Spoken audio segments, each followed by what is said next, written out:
Everyone knows that for a steam locomotive to work, it needs to produce steam. And to produce steam, conventionally, a fire is used. So given this, how can a steam locomotive operate without a fire? This is what's behind the buffer.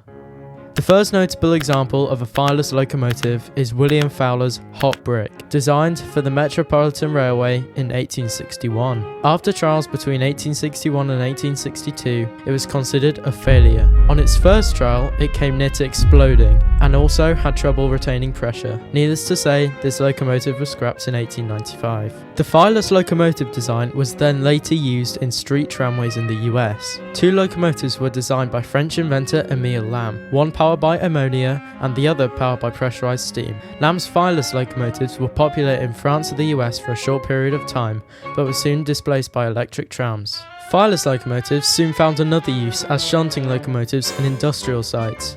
They were especially popular in Germany. They were useful in this area as they had minimal risk of setting flammable objects alight. They remained in service up until as late as the 1960s. But how does a fireless locomotive actually work?